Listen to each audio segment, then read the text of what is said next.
Hello and welcome to Unprofessional Engineering. My name is James. And you got Luke. Luke, continuing on our What Is series, today we're looking into what is material science and engineering.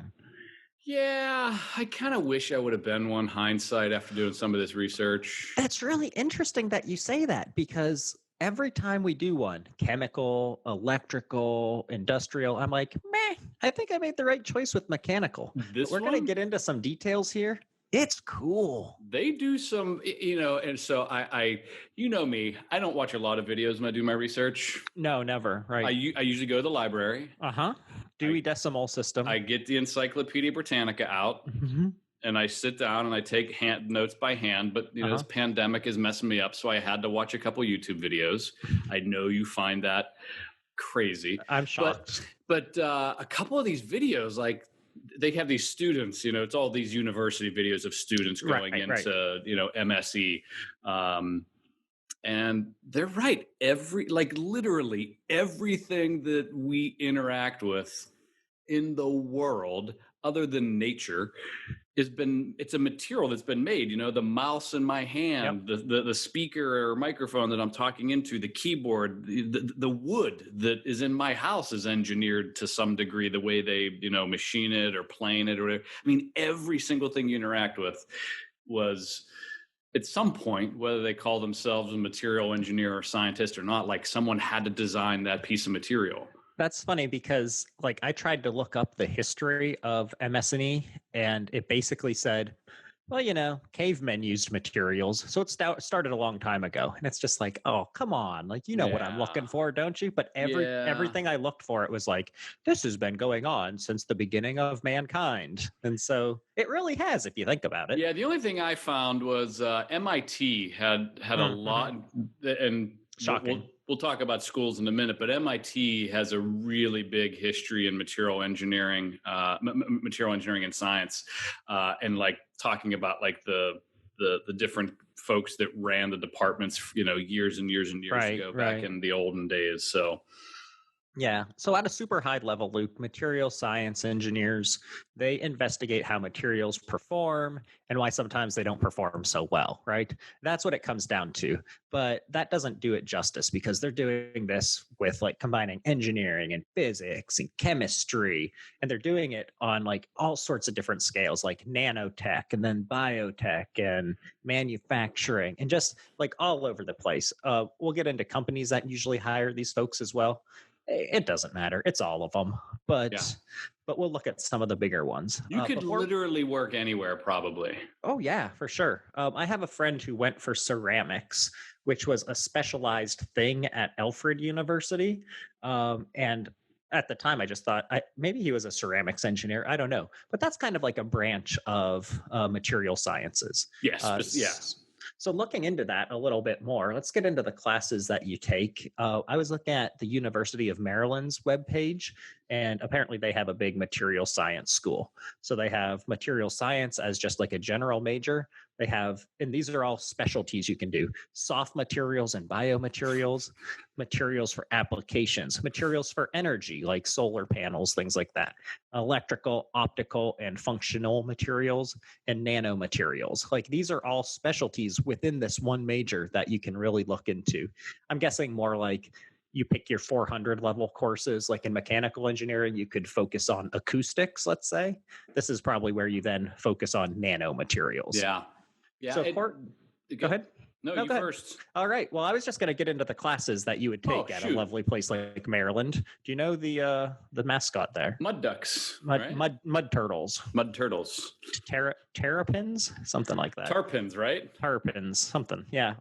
Materials of civilizations. That sounds interesting. Oh, wow. Sounds like what makes me angry when I ask about the history. The field and the future. Intro to materials engineering. Materials for emerging tech. This is when it starts getting kind of cool, right? Experimental methods, mechanical properties, intro to atomistic modeling in material science, fundamentals of solar cells, solid state ionics, design of composites, radiation effects, intro to biomaterials. So this is just how diverse this field is. And what's interesting is we probably had 3 different write-ins over a 2-week period asking for us to cover this. And I'm like, it's just another engineering. Like, Yeah. go listen to all our other ones. It'll be fine. Turns Nope. out that's not the case. Yeah, I think probably the biggest thing that I noticed in the research is like literally, within every single, so like let's say you go to Penn State up in Erie for Mhm. plastics. You could technically be an MSE and do a very similar job to a plastics engineer if you focused on plastics. So it's interesting how much crossover there is. Like there's metals, liquids, crystals, composites, the industries that they get into. Energy, construction, electronics. Biomedical, nano, biotechnology. I mean, everything they make, has a material engineering component to it. And I think that's why it's a, kind of an interesting field, like why I think I would want to do it. I don't know what I would do Would. within it. I don't know what I would do within it, but I feel like I probably would have done nano. I don't know if nano existed whenever I was probably, or if it was like super cutting I don't even edge. know if it was really a Yeah, thing when I yeah, was in yeah. Now school. they do nano at CCAC. I'm sure that Right. Oh, probably. everybody's doing nano. Okay, moving on. Speaking of CCAC, I have a list of the top 10 universities for undergrad in the Oh, United States of America. let me I, guess. Number one's a shock. Shocking. MIT. MIT at 54,000. I feel That's like super you can't be affordable. this good at all these different things. It really, Is it really that possible? yeah, I don't know. It's amazing, isn't it? They got to be That's the cooking the place to be. books. They I got to be think cooking so. the books. They're paying someone off with all that tuition money. Who do you got for number two? I thought it would be fun to play a game with you to see if Ooh, you okay. actually know their mascots. Do you know the MIT mascot Massachusetts. or like what they're called? Either way. I'm guessing like they're like the Patriots because they're up in Massachusetts. I thought that's a good answer, but it's actually Tim the Beaver is their mascot. Tim? And the beaver was chosen as the mascot because of its remarkable engineering and mechanical skills and habits for That is industry. interesting. Yeah. That actually makes sense now. Okay. Number 2, Georgia Tech at 34K or in-state at 12.6. Do you know their Bulldogs. mascot? They're not Bulldogs. They're Yellow Jackets. There's a Georgia Bulldog somewhere. Oh, yeah, Georgia. Yes, Georgia Tech. Georgia is the Bulldogs. Georgia Okay. Tech is not.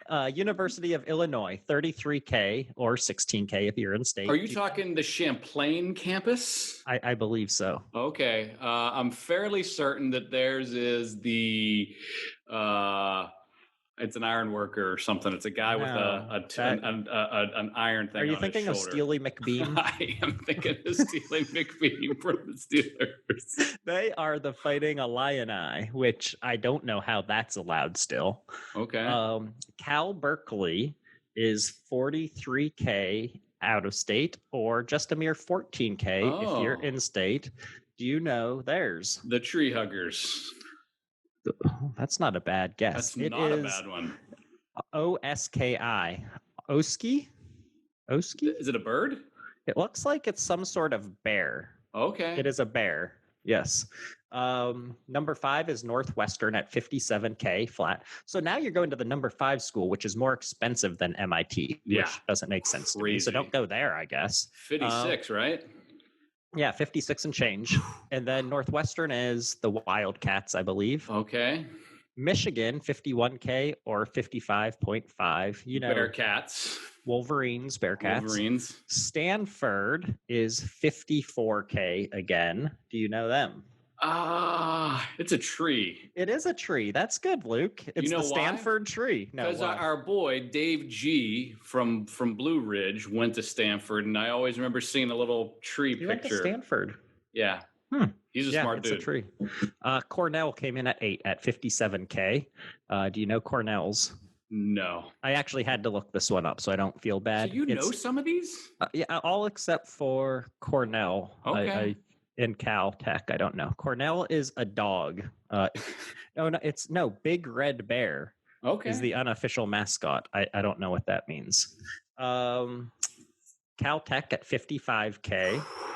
No idea what that is. You can't even guess? I'm gonna guess the platypuses. Ooh, the beavers again. I guess we've Again? run out of mascots.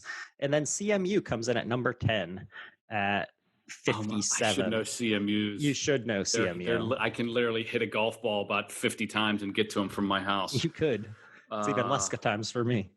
I have no idea what CMU's There's mascot some is. sort of dog. It's like a Scotty dog. Um, Oh, it is. It is. I know. I know. Yeah. what is it called? It's It some kind of is terrier. Scotty the Scotty dog. Well, Okay. that's See, really poor nailed naming, it. CMU. But I did want to give honorable mentions to number 11 on the list, Penn State University. Penn State. University Park, 35K or 18K in state. Yeah, the Some good Cougars, stuff. right? The Some Cougars, some yep. kind of cat. The Nittany Cougars. So there's your top 11 schools to go to if you're in the United States. Now, I do have the list for the rest in the world as well, but let's take a break for a word from our sponsor before we I get into have that. to assume it's Corning. They do a lot of material science stuff. If you haven't checked out our episode on Corning, why don't you go ahead and do that right after this one? But it's not. It is not, no. But we do have a couple of shout outs. Let's hear him.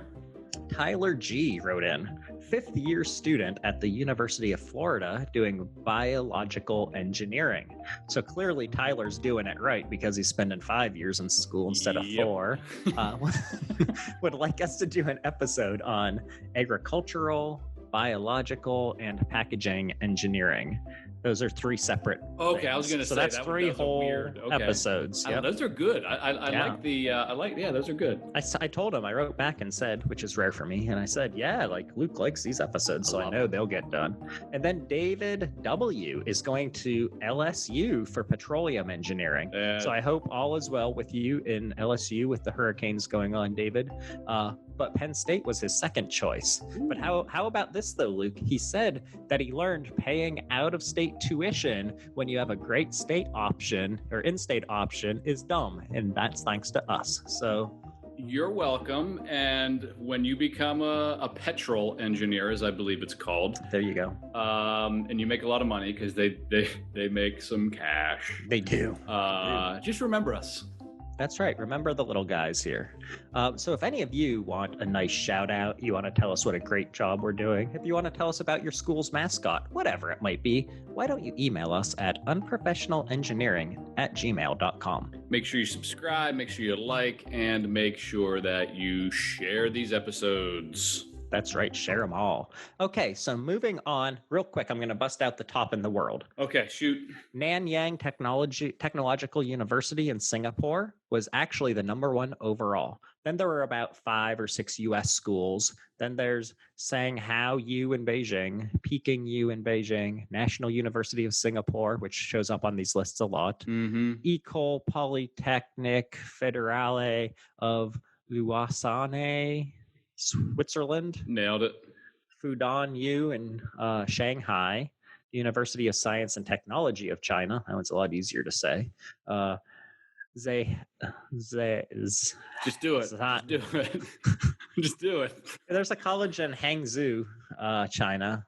Zhangjiang U, University of Cambridge in the UK. Suzhou University in China, and then Hong Kong University of Science and Tech in Hong Kong. So if you are outside of the US, it sounds like you're either going to Asia or you're coming to the US for this school. Usually we see like Toronto in there. We see a couple others. Sounds like you're coming to the US. I'm betting a lot of those universities have partnership with the technology companies, because if you think about like consumer electronics, you know, the majority of consumer electronics are coming from Asia, and I bet you a lot of those companies, you know, Toshiba and Sony and some of these really big tech companies probably partner up with these universities to help, just like they do here in the US, to partner up and build these. So yeah, looking at like Hejiang, which I couldn't say before for some reason, in Hangzhou, that's where one of the big automakers is in China as well. So I bet they have some sort of partnership. Yeah. Okay, so I've been talking a lot, so I'm going to pass this one over to you, Luke. What's next? So let's talk about the monies, because that's what everyone wants to know. Our listeners who we care about dearly, that's really all they care about. Like, you know, and one of these days we probably need to stack all of these and be like, if you want to make the money, you do this one. If you want to make an impact on the world, you You do care this about one. the world. if Yeah. if if you want the easiest one, do this one. You What be I don't. civil Yeah, engineer. we'll have to do one of those. But so let's talk pay. Let's hold on before you do. Let's be very clear that we really care about our listeners Oh, we making do. all the money too, so that they can give it to us. Heck yeah. Heck yeah. Of Okay. course. Let's hear Okay. about the So here pay. we go.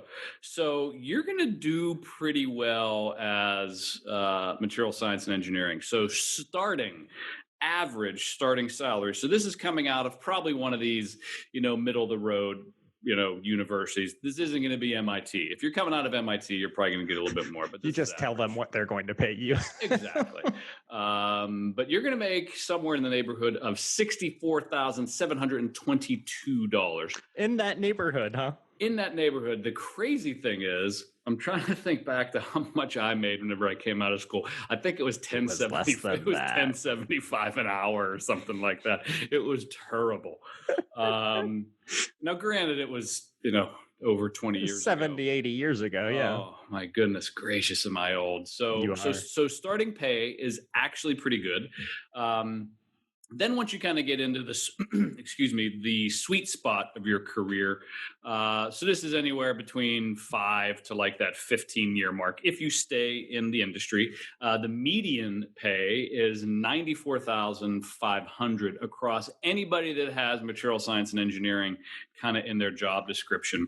I So felt like it kind of plateaued out there. Like it even after did. like 2 years to 10 years, like I mean, you're getting a raise, but it's like standard of living, not Yeah. like you're making bank, but still Yeah. getting paid well. Don't get me wrong. By far the best median is if you decide to go into R&D. So if you're going to work for an automotive company or for a chemical company or for a plastics company, and you're in the R&D department, that's where all the magic happens, and you're just kind of like you're pulling a good year or whatever that you're just throwing chemicals into a fire and seeing what happens. That's that's Creating exactly it. vulcanization. That's exactly how these material engineers work. They have a. I'm imagining they have a cauldron, like a Halloween looking cauldron, Oh yeah. like a big pot, and they Mm-hmm. just throw stuff in it and see what happens. I'm guessing Mm-hmm. that's what material science and engineering is. You nailed But it. they do pretty well. They do about 110 grand a year median for R&D folks. So Yeah. if you're going to go this route, I would say go the R&D route. Mm-hmm. You're going to do a lot of physical testing. You're going to do, and I think that's kind of one of the things that I think is missing with a lot of folks that go into engineering is you go into engineering and you just sit behind a computer all day. And you and I have both been here. Yep. But whenever you have an engineering job, and you wouldn't think R&D, but when you're doing R&D, you're doing a lot of physical testing in some Mm-hmm. cases. And I think that's a really cool aspect of this job is the fact that you have to test all these materials. And I just think that's a pretty cool angle when you think about going into industry. Yeah, and I think it's probably kind of rewarding. And this is something that never would have crossed my mind if I wasn't in the job and field that I'm in now. But you would do this testing and then you would find the results for your material and you would have that finished product like in your hand, right? Like you're going from start to finish, you have something and then you know what else it's used on. Something that's always kind of depressing for me is like even when I was on the software side of things as opposed to marketing, it was like, and the best result I had was I could sell someone like a CD with software on it. Like how depressing is that? I don't know. One thing I thought was cool about this pay stuff, Luke, was pay difference by location. I found a cool Oh, little table about this. big Yeah, sways there. Huntsville, Alabama. So like you said, the R&D stuff. Think about Huntsville, big time tech area, a lot of Big. space stuff going on. They pay about 16% above average than anywhere like than the median would be. Mm-hmm. Los Angeles 8%, Seattle again big tech place 7%, San Diego 5, Boston 4, Houston 3%, Minneapolis 1% below average. So maybe don't go to Minneapolis for many reasons, but even Yeah. more because you're going to get paid less for this. But really cool to see like those high tech places, Huntsville, paying a lot more money. So speaking of these locations, what about kind of companies you might work for? Yeah, so I have a whole bunch listed out here, or I saw a whole bunch. I listed a few of them. One that I saw that's kind of local, Kennametal would be hiring material science people. So a shout out to my Kennametal K's. If you go to a Pittsburgh Pirates game, they put the K up each time there's Whenever a they strikeout. whenever they get a knight, that's what the K stands Not a for, right? Knight, yes. Not, and it's not when the Pirates strike out because they'd run out of Ks, but it's when they strike an opponent out. So shout out to the 5-17 Pittsburgh Pirates. Good season going. Companies like GE, Honeywell, GM, SpaceX is a big employer of these folks. Dow Corning, check out our Corning episode. Bechtel, Boeing, we did one on them as well. Lockheed, all of these like high tech, like you're saying, research and design people, they're going to be hiring you. I saw that the top respondents came in from Boeing, Lockheed, and Northrop, meaning the people that end up hiring the most of the material science and engineer majors. So those are three big ones. So if you're into aviation and military, this could be a really good career for you. And then reporting out on salaries, like who's going to be paying you the most. Blue Origin was actually the highest average pay at almost $100,000 average for all years of experience, material science. Speaking of Blue Origin, did you see that Neil deGrasse Tyson, friend of the show? Long-time listener. We have an episode on him. He did this little meme or something about Jeff Bezos's money. No. He said if you took all of his money, and put it like end to end in dollar bills, it could go around the Earth a couple of times, go to the moon and back, and then you could stack it like a mile high. Because why not? So if you took all his money and put it into ones. Did you see that? I don't know the exact numbers, but it's ridiculous. You see, he just became the first person to cross that 200 billion worth.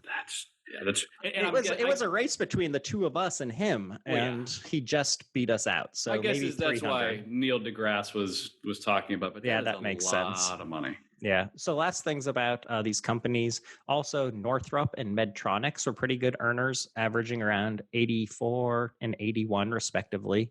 Lockheed Martin was on the lower side, though, averaging 66,000 and change. And then others on the lower side were General Electric and Boeing. So keep those in mind when you're sending out those applications or resumes. So before we go on, Luke, because I know we covered a lot and we have a lot more to go, I do think it's time for this week's Luke's Rant. Okay, so here's my rant. And you can't see this because it's a podcast, but I'm going to take my cell phone out of the case that it's in, and I'm going to show it to James because we both got our phones right around the same time. I'm looking at it. It's a little cracked up there, Luke. Yeah, and I mean, come on. Elon Musk, friend of the show, is literally sending rockets to space and landing them on a moving platform in the middle of the ocean. How come we can't make a piece of glass that doesn't crack? Are you kidding me, people? I mean, so first of all, this is Gorilla Glass. Check out our episode on Gorilla Glass. We did a whole thing about them and Corning and all the stuff they do. And this stuff is supposed to be like stronger than the glass they put in like helicopter windshields and stuff like that. Literally, I dropped this the other day about 3 feet. Oh, did you get a little chip too? Nice. Yeah, I got a corner chip too just the other day. Mine is, good thing it's the back of my phone, not the front of my phone, and I can just put it in the case. But like, how is it possible? So material engineers out there, all you listening and all of you material engineer wannabes that are going to go do this down the road, make a piece of glass that just doesn't break, for goodness sakes. I mean, how hard could it be? We call that plastic. Yeah. I don't know. I don't mean to rant, but literally, I love this phone. No, I know. I'm with you. Don't want to trade it in or do anything with it until I'm ready for a refresh. And it's just a pain in the butt. And you're a relatively responsible adult at this point. Very responsible. So for you to be breaking it, just imagine all those 12-year-olds making their parents angry. It was literally like 3 or 4 feet. It was like off of my desk. So you mentioned our buddy Elon right there, longtime listener, big fan, personal friend, I would consider him. I want to add on to your rant. Dude, what's with all the Teslas everywhere? Do you remember back in the day when they started rolling out Teslas and they were like, we're going to start on the West Coast and we're going to deliver over to the East? And so the only Teslas you'd see in Pittsburgh was somebody who worked the system or just had oodles of money. I was driving yesterday, about a 16-minute drive. I saw 6 Teslas on that in that 16 minutes. 6 of them. Yeah. Like, what the heck? I just imagine Yeah. it's Ananda driving around everywhere. It is Ananda for Yeah, sure. good old Ananda. So I want to talk real quickly. You mentioned companies before our my little rant there about my broken phone and my irresponsibleness. But the angle with companies that I thought was super interesting was apparel and sporting goods. So like think of like the shoe industry, so like running shoes, hiking shoes. I mean, it's the durability of the material that they're using in the shoes, and being able to resist scuffing, and like Vibram is a brand of outsole that they make for like hiking shoes and running shoes, and it literally they let you market or what's the word I'm using for like Vibram? I'm drawing a blank on the word. Multiple shoes use Vibram technology, so they basically You're license struggling with the word multiple. No licensing. So Vibram licensed their technology, so other companies can put Vibram stuff on their apparel. But like sporting goods, like hockey sticks and helmets, and we just talked with those kids the other day from Michigan about helmets, and it's just crazy like how much in like the sporting alone and carbon fiber, and it's just crazy the opportunities that are out there. And I really wish had I to do it over again, this would probably be it. Yeah, I'm with you. This seems like a good field to get into. Good career growth, good job opportunity, a lot of cool stuff. You keep seeing Vibram. I keep thinking Black Panther, and like these are the people that are going to invent Not vibranium. Is that it? vibranium. Yeah. These are those weird toe shoes. Oh, with like their gloves but toes. But for your feet. Yeah. Oh, I like those. They feel a little weird, but would. Yeah, I would. So I only have what type of stuff would you be doing left to cover? Is there anything else you wanted to make sure that we talk about? I had a couple of those things too. So Okay. So I know earlier I mentioned there's like a lot of like subcategories of material science. So one of that would be biotechnology. So what do you do with biotechnology? What are some examples? Because it sounds like a cool word, but what's it actually do? So these are all like professors that are working on things right now, all in the material science field, creating longer lasting joint replacement. They're developing techniques which use micropores, which are made on the surface of metal bone implants, like with replaceable hips. So for all the people like Luke's age needing replaceable hips or hip replacements, there's tiny indentations that create a much larger surface area for the patient's bone cells to cling to. So they're making these tiny little divots, which our body knows to like cling into and grow into, all because of material science. They're improving MRIs and X ray technology. The chemicals given to patients before going in for imaging. Check out our episode on MRIs, by the way. It didn't make sense to me, but it was neat. They help improve the quality of the images because of the materials they're like injecting or putting into people. Discovering new drugs is another one. So everybody right now, we're during the old COVID pandemic, material science folks are also helping to develop new drugs. They're also coming up with a biochip technology that promises to give doctors a new way for drugs to treat bacterial infections without building up a resistance. Ceramics, safer batteries for EVs. EVs are all the rage right now. There's another one titled From Digs to Dentistries. There's one of the alumni from Maryland that has used her expertise of ceramics both to get into the field of dental crowns to make crowns better for people, as well as studying ancient pottery, because it's been going on since the beginning of mankind. It has been. And then superconductors as well. So a superconductor is a material that has no electrical resistance to current flow. Right. So at high temperatures, superconductors exhibit properties, this like just crazy properties, and you have to be a material scientist or a material science and engineering major to understand how these things work together. Like I can go on and on and on about all of this. The last one I'm going to give a shout out to is nanotechnology, though. So the nanotechnology thing that I thought was interesting was the quote growing computer components. And so it doesn't make sense to me, but a professor, Raymond Phaneuf, has developed a template nature can follow to produce self-assembling structures. So the template causes atoms to be arranged in a certain pattern that can serve like a bunch of purposes. It can serve as a semiconductor in a laptop. It could be a cell phone or a sensor in a wearable device. And it's almost like it's like assembling itself, all because of the way material scientists and material science and engineering majors have, worked through these topics. It's unbelievable. One of the cooler ones that I saw was, so it's 3D printing is all the Oh, rage right yeah. now. But when you 3D print something, you have to provide some sort of material that you are 3D printing. And in Right. simplest forms, and early 3D printing, you were basically melting plastic at a high temperature, essentially plastic, and then it would cool as you were laying the plastic down. And then that plastic turned into more complicated types of plastics, and then that has turned into metals. So there's a big focus now on being able to 3D print things like titanium and steel. And you have people 3D printing with concrete to make homes for people. So imagine like this big piece of equipment shows up in like a third world country after there was like some major Yeah. disaster. And then you just hit a button and this thing goes and prints a whole bunch of houses for you out of concrete. It's just like the idea that material science and engineering creates those materials that are, essentially making the world a better place Yeah. is pretty awesome. So So, look, if you want to make the world a better place and make bank, this might be the major for you. yeah. Maybe that's my problem. I just need to think about making the world a better place and then the money will follow. Nah. No? Okay. Anything else that you wanted to talk about? No, I think that's all I had. This was one of those ones where it's if I could go back in time, I've said it a couple times already, but this was one of the ones I think I really would have enjoyed. Yeah, this is the first time that I've really thought, like, man, that would have been a good choice as well. So, love me some mechanical engineering, but this one could be cool also.